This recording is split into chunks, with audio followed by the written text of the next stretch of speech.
Hello students, आज मैं आपके सामने मिनी ट्रिक लेकर आया हूं जिससे आप किसी भी ऑर्गेनिक कंपाउंड में सिग्मा बॉन्ड और पाई बॉन्ड दोनों काउंट कर सकते हैं। लेकिन ऑर्गेनिक कंपाउंड आप लोगों ने छोटी क्लास आई थिंक 10th और 11th में ये जरूर पढ़ा होगा। कंपाउंड आपका साइक्लिक हो सकता है, लाइक साइक्लोहेक्सेन या फिर टॉल्यूइन हो सकता है। लेकिन आपको कहूं कंपाउंड साइक्लिक के अलावा नॉन साइक्लिक भी हो सकता है, जैसे नीचे लिखा जिसमें डबल ट्रिपल बॉन्ड तो है लेकिन इसके अंदर साइकिल नहीं है। अगर आपका साइक्लिक हो या नॉन साइक्लिक, दोनों कंडीशन में पाई बॉन्ड काउंट करने की ट्रिक है वो एक ही है।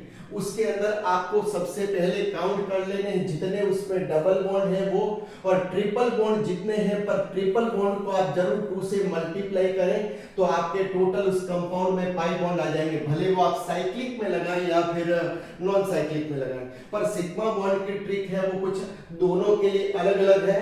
नीचे वाले कंपाउंड नॉन साइक्लिक में जितने कार्बन और हाइड्रोजन है वो तो आप ऐड कर दो और उसमें से 1 माइनस करो तो आपके सिग्मा बॉन्ड आ जाएंगे।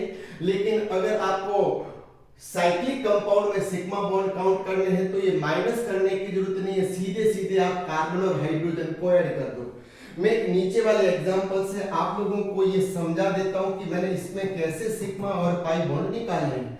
सबसे पहले बात कर लेते हैं पाई बॉन्ड और सिग्मा बॉन्ड यहाँ पर कितने हैं। आप कहोगे सर इसमें एक डबल बॉन्ड है और मेरे पास में एक ही ट्रिपल बॉन्ड है। मैंने कहा था ट्रिपल बॉन्ड को आप 2 से मल्टीप्लाई करेंगे तो ये टोटल 3 आपके इसके अंदर कौन से बॉन्ड आ गए, पाई बॉन्ड आ गए। अब रही बात सिग्मा की, और सिग्मा के लिए मैंने कहा कार्बन और हाइड्रोजन को ऐड करके उसमें से एक माइनस कर देते हैं।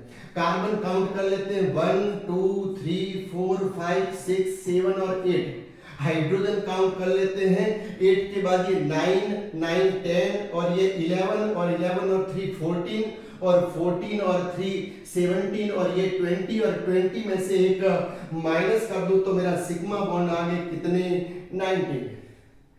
अब चलते हैं ऊपर वाले कंपाउंड में। ऐसे इसके अंदर देखें तो पाई बॉन्ड काउंट करते हैं और पाई बॉन्ड के बाद अपन सिग्मा बॉन्ड काउंट करेंगे। आपने कहा कि पाई बॉन्ड तो तब होगा जब उसमें डबल बॉन्ड या ट्रिपल बॉन्ड, इसमें डबल बॉन्ड ट्रिपल बॉन्ड दोनों ही नहीं है तो पाई बॉन्ड तो 0 है। लेकिन इस वाले कंपाउंड में 3 डबल बॉन्ड है। मैंने कहा था जितने डबल बॉन्ड है उतने उसमें कितने पाई बॉन्ड होंगे, तो यहाँ पाई बॉन्ड 3। अब लेते हैं सिग्मा बॉन्ड, और सिग्मा बॉन्ड में आपको कार्बन और हाइड्रोजन ऐड करना, इसके जैसे -1 करने की जरूरत नहीं है। इसके अंदर आपने कहा कि मैं कार्बन काउंट कर लूं, मेरे कार्बन तो कितने हो गए 6, और कार्बन की वैलेंसी कितनी होती है 4, और यहाँ 2 कंप्लीट है तो यहाँ 2 हाइड्रोजन, इसका मतलब हर एक कार्बन पर 2 हाइड्रोजन, और हाइड्रोजन हो गए 6 कार्बन पर 12, और दोनों को ऐड कर दो तो मेरा 18 सिग्मा बॉन्ड आ गए। लेकिन इस वाले कंपाउंड में चले तो आप कहोगे सर मुझे सीधे सीधे कार्बन तो दिख रहे हैं कितने 1 और ये 6 कितने 7, और 7 के बाद मैं आगे ऐड करना चाहूं इसके अंदर हाइड्रोजन, तो हाइड्रोजन आप देखेंगे यहाँ पर मेरे 3 बॉन्ड बन गए। इसका मतलब एक हाइड्रोजन है, यहाँ भी एक है, यहाँ भी एक है, यहाँ भी एक है, यहाँ भी एक है, पर इसके अंदर हाइड्रोजन यहाँ पर है ही नहीं क्योंकि चारों वैलेंसी कंप्लीट हो चुकी है। और यहाँ पर हाइड्रोजन मेरे 3 है, मतलब 1 2 3 4 5 और 3 8, और यहाँ पर 8 ऐड कर दूं तो मेरे टोटल कितने सिग्मा बॉन्ड आ गए, पाई। सिग्मा बॉन्ड मेरे यहाँ पर 15 आ गए हैं। मैंने आप लोगों को एक छोटी सी ट्रिक बताई है जिससे आप लोग जेई का या नीट का क्वेश्चन कर सकते हैं, और जिसके अंदर आप किसी भी कंपाउंड के अंदर सिंपल ट्रिक से काउंट कर सकते हैं सिग्मा बॉन्ड और पाई बॉन्ड। मैंने आज पहली शुरुआत करी है और मैं इस बात के साथ आपको छोड़ के जा रहा हूं।